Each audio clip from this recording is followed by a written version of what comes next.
Ano, may pinaplano akong para manalo. So game plan. It's a game plan. Opo, para po mas maka-move ng freely yung pieces ko all around the board. Lalo na yung bishop sa horses. Okay.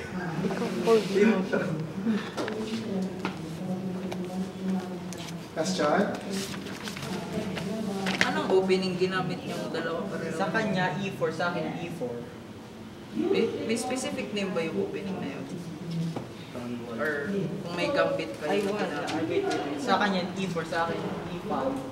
Ang opening natin, Stonewall opening. Stonewall opening. Stonewall.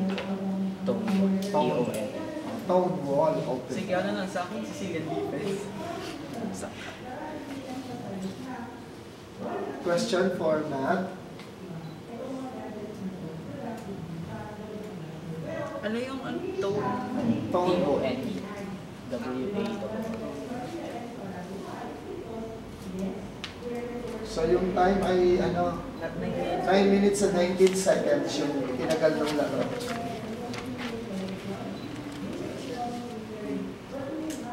May question pa kayo? Kailangan nyo yan for your Ayun.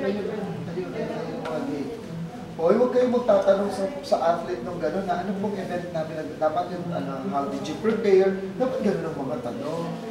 O what's next sa inyong career, gano'n. Tapos sabi tuloy. May parang may implication ba yung pagka-qualify mo sa regional? Ba't ka nanalo dito sa grade 7? Oo, kasi may yung mga training doon, parang mga pang-prepare yun sa mga upcoming na sa regionals. Kaya na-adapt ko talaga yung mga pinapagawa sa amin, saka yung mga training, also the practices.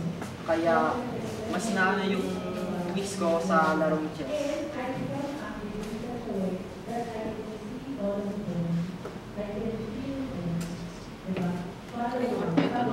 Ano kayo? Ano yung pinaka-last move? Last move ko, bishop to B7, checkmate. Ay, B7.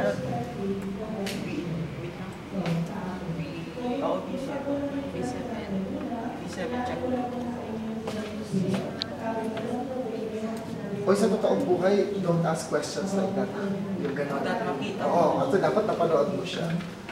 Again, the question would be on preparation. Kuya po. Hindi, Kuri, talaga? Di ba po sinabi mo natin Kunyari price ko dito. Ay, ako So, po from representative from Region 5 po, may tanong lang po. Di ba sabi mo dati na nag-stop ka ng tumingin ng chess? So parang nag-regret ka ba na tumingin ka na? Oo, kasi madami akong yung pinagalitan ako nila mama at papa. Saka yung coach ko, pinagalitan din ako.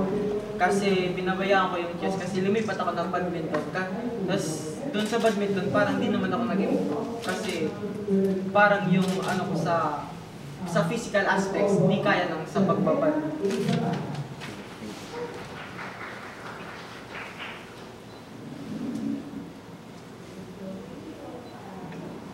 ngayon naglalaro ka pa ng chess. Opo. Yung sa school, board member ng Hindi varsity. naman po ako nagkakapit.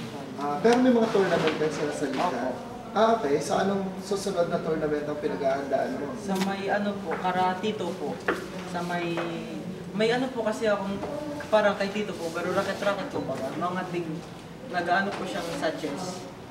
Basta may mga tournament ka. Mga invitational tournaments. Okay. Chess tournament. Invitational chess tournaments. Okay, very good. Makukonsider mo ba itong match as preparation dun sa mga invitational tournaments mo? Okay. Okay na tayo? Wala kayong question for Matt? Wala kayong